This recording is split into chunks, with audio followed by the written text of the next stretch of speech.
Hi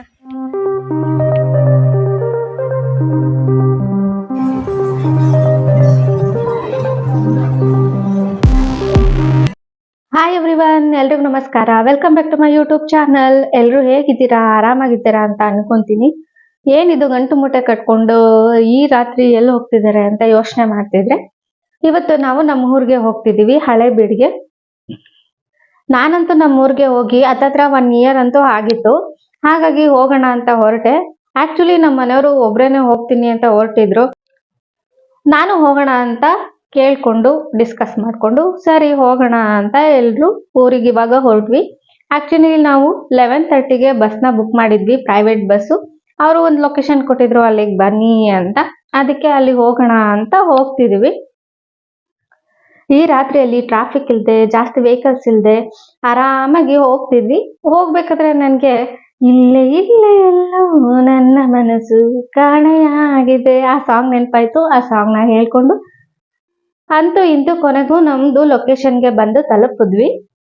ನಮ್ಮ ಪಾಪು ಈ ತರ ರಾತ್ರಿಯಲ್ಲಿ ಹೊರಗಡೆ ಬಂದಿರೋದು ಇದೇ ಫಸ್ಟ್ ಟೈಮು. ಹಾಗಾಗಿ ಅವನಿಗೆ ಏನೋ ಒಂಥರ ಡಿಫ್ರೆನ್ಸ್ ಅನಿಸ್ತಿದೆ. ಹಾಗಾಗಿ ಆ ಕಡೆ ಈ ಕಡೆ ಎಲ್ಲ ಸುತ್ತ ನೋಡ್ಕೊಂಡು ಅವನು ಟೈಮ್ ಪಾಸ್ ಮಾಡ್ತಿದ್ನ. ಆಕ್ಚುಲಿ 11:30ಗೆ ಬರ್ಬೇಕಾಗಿದ್ದ ಬಸ್ಸು 12 ಆದ್ರೂ ಬರ್ಲಿಲ್ಲ. ನಮ್ಮನೆಯವರಂತೂ ಆ ಕಡೆ ಈ ಕಡೆ ಅಡ್ಡ ಆಡ್ಕೊಂಡು ವೆಯ್ಟ್ ಮಾಡ್ತಿದ್ರು. ಆಕ್ಚುಲಿ ಅವರಿಗೆ ಕ್ಯಾಮ್ರಾ ಕಂಡ್ರೆ ಸ್ವಲ್ಪ ಮುಜುಗರ, ಹಾಗಾಗಿ ಅವರು ಕ್ಯಾಮ್ರಾ ಮುಂದೆ ಜಾಸ್ತಿ ನನ್ನ ವಿಡಿಯೋಸ್ಗೆಲ್ಲ ಬರಲ್ಲ. ಆದ್ರೂ ನೋಡಿದ ತಕ್ಷಣ ಒಂದು ಸ್ಮೈಲ್ ಕೊಡೋದಂತೂ ಬಿಡಲ್ಲ. ನನ್ಗಂತೂ ಬಸ್ಗೆ ವೆಯ್ಟ್ ಮಾಡಿ ಯಪ್ಪ ಇಷ್ಟೊತ್ತಿಗಾದ್ರೂ ಬರತ್ತಪ್ಪ ಅಂತ ಅನ್ಸ್ಬಿಟ್ಟಿತ್ತು. ಅಲ್ಲಿ ಬೇರೆ ಸೊಳ್ಳೆ ಬೇರೆ. ನಮ್ಮ ಪಾಪನು ಅಷ್ಟೇನೆ, ಅವನಿಗೂ ವೆಯ್ಟ್ ಮಾಡಿ ಮಾಡಿ ಪಾಪ ನಿದ್ದೆ ಬಂತು. ಆಲ್ರೆಡಿ 12 ಆಗಿತ್ತು. ಒಂದಿನೂ ಅಷ್ಟೊಂದು ಟೈಮು ಎಕ್ಸ್ಟ್ರಾ ಇರಲಿಲ್ಲ. ಹಾಗಾಗಿ ಅವನು ಮಲ್ಕೊಂಡ. ಫೈನಲಿ ನಮ್ಮ ಬಸ್ ಬಂತಪ್ಪ ಶಿವ ಅಂತ ಅನ್ಕೊಂಡು ಇವಾಗ ಬಸ್ ಹತ್ತೋಣ ಅಂತ ನೆಡ್ಕೊಂಡು ಹೋಗ್ತಾ ಇದೀವಿ. ಮುಂಚೆ ಆಗಿದ್ರೆ ನಾನು ನಮ್ಮ ಹಸ್ಬೆಂಡು ಇಬ್ರೇನೆ ಊರಿಗೆ ಹೋಗ್ಬೇಕಾದ್ರೆ ಎಲ್ಲ ಒಂದೇ ಒಂದು ಬ್ಯಾಗ್ ತಗೊಂಡು ಕೈ ಇಟ್ಕೊಂಡು ಜಾಲಿಯಾಗಿ ಆರಾಮಾಗಿ ಹೋಗ್ತಿದ್ವಿ. ಬಟ್ ಇವಾಗ ನಾವಿಬ್ರು ನಮಗಿಬ್ರು ಆಗ್ಬಿಟ್ಟು ಈಗ ಪಾಪು ಎತ್ಕೊಳ್ಳೋದ, ಇಲ್ಲ ವಿಡಿಯೋ ಮಾಡ್ಕೊಳ್ಳೋದ, ಫೋಟೋ ತಗೊಳ್ಳೋದ ಎಲ್ಲ ಒಂದೇ ಸಲ ಕನ್ಫ್ಯೂಸ್ ಆಗ್ಬಿಡ್ತೀನಿ ಒಂದೊಂದ್ಸಲ. ಬಸ್ಗೆ ವೇಟ್ ಮಾಡಿ ಮಾಡಿ ಆಲ್ರೆಡಿ ಅಲ್ಲೇ ಸುಸ್ತಾಗಿತ್ತು. ಬಸ್ಗೆ ಹತ್ಬಿಟ್ಟು ಮಲ್ಕೊಂಡಿದ್ದಷ್ಟೇ ಗೊತ್ತು, ಆಲ್ರೆಡಿ ಬೆಳಗಾಗೋಯ್ತಾ ಅನ್ನೋ ತರ ಫೀಲ್ ಇತ್ತು. ನನ್ನ ಮಕ್ಳಂತೂ ಇನ್ನೂ ಎದ್ದೊಳಕ್ಕೆ ತಯಾರಿರ್ಲಿಲ್ಲ, ಆರಾಮಾಗಿ ನಿದ್ದೆ ಮಾಡ್ತಿದ್ರು. ಯಾವಾಗ್ಲೂ ಅದೇ ಶಾಪು, ಅದೇ ಕಸ್ಟಮರು, ಅದೇ ಬಿಸ್ನೆಸ್ಸು, ಅದೇ ವೆಹಿಕಲ್, ಅದೇ ಸಿಟಿ, ತುಂಬಾ ಬೋರ್ ಆಗೋಗಿತ್ತು. ನಮ್ಮೂರಿಗೆ ಬಂದ ತಕ್ಷಣನೇ ಆ ವಾತಾವರಣ ನೋಡಿ ಒಂದ್ ಕ್ಷಣ ಎಲ್ಲದೂ ಮರ್ತೋಗ್ಬಿಡ್ತು. ಫೈನಲಿ ನಾವು ಬಾಣವರಗೆ ಬಂದು ತಲುಪಿದ್ವಿ.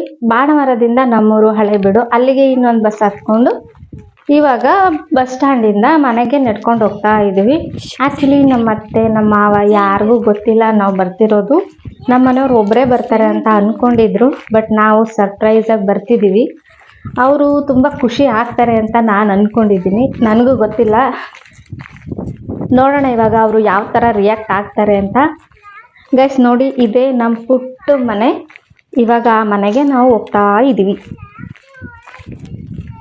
ನಮ್ಮ ಮಾವ ಹೊರಗಡೆನೆ ಏನೋ ಮಾಡ್ತಿದ್ರು, ಅಲ್ಲೇ ಇದ್ದಾರೆ, ನೋಡೋಣ ಇವಾಗ.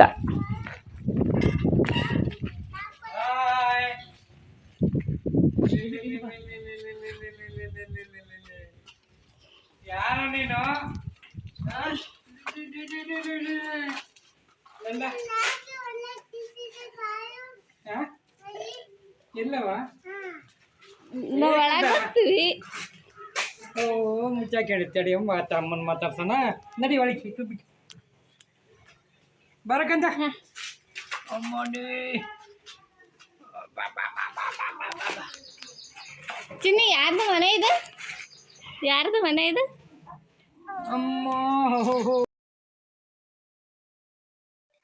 ನಮ್ಮ ಅತ್ತೆ ನಮ್ಮ ಮಾವ ಅಂತೂ ಫುಲ್ ಅಂದ್ರೆ ಫುಲ್ ಸರ್ಪ್ರೈಸ್ ಆದ್ರು.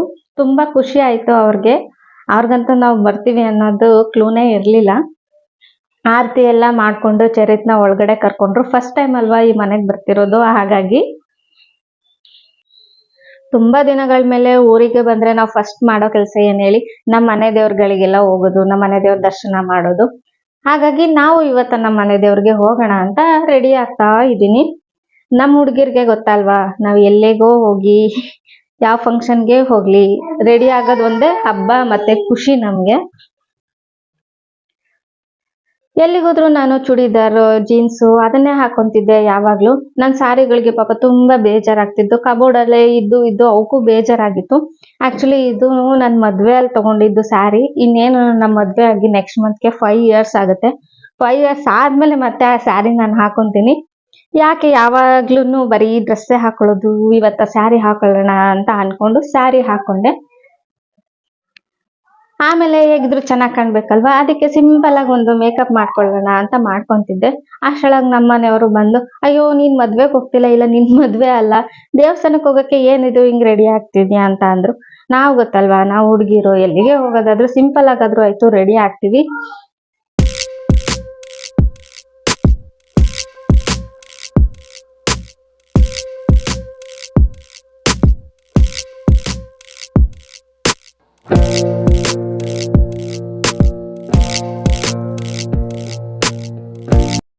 ನಾವೆಷ್ಟೇ ರೆಡಿ ಆದ್ರೂ ಹೆಣ್ಮಕ್ಳಿಗೆ ಬೊಟ್ಟು ಮತ್ತೆ ಬಳೆ ಇಲ್ಲ ಅಂತ ಅಂದ್ರೆ ನಾವು ರೆಡಿ ಆಗಿದ್ದಕ್ಕೂ ಅರ್ಥನೇ ಇರಲ್ಲ. ಹಾಗಾಗಿ ನಾನು ಬೊಟ್ಟು ಇಟ್ಕೊಂಡೆ, ಬಳೆ ಹಾಕೊಂಡೆ, ಹಾಗೆ ಒಂದು ಸಿಂಪಲ್ ಆಗಿ ಒಂದು ವಾಚ್ ಹಾಕೊಂಡು ಫೈನಲಿ ರೆಡಿ ಆದೆ. ಇಲ್ಲ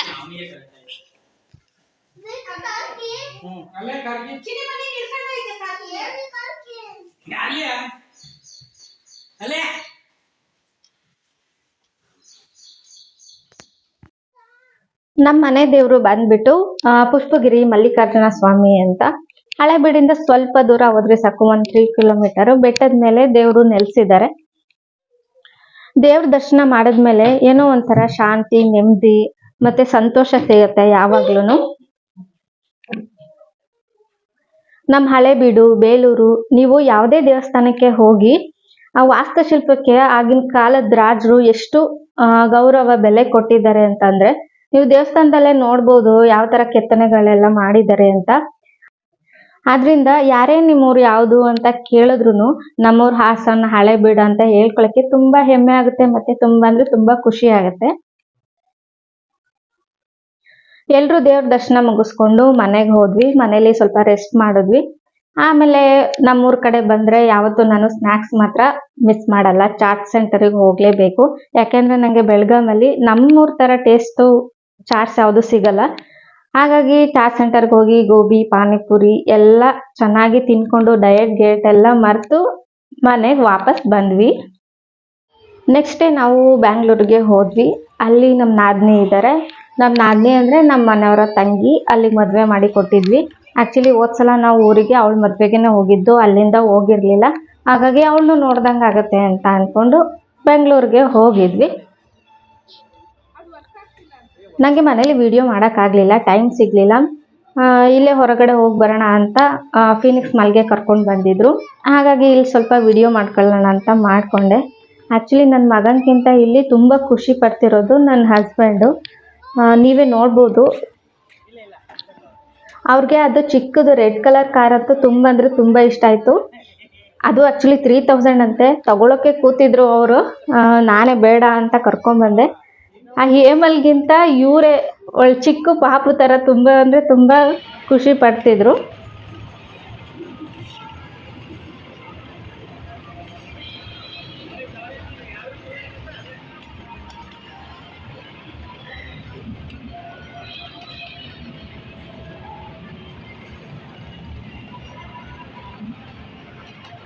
ರೆಗ್ಯುಲರ್ ಆಗಿ ನಾನು ಯಾವಾಗಲಾದರೂ ಮಾಲ್ಗೆ ಹೋದರೆ ಶಾಪಿಂಗ್ ಮಾಡಿದ್ದೀನಿ ಅಷ್ಟೇ, ಇಲ್ಲ ಸುಮ್ಮನೆ ಸುತ್ತಾಡ್ಕೊಂಡು ಬಂದಿದ್ದೀನಿ.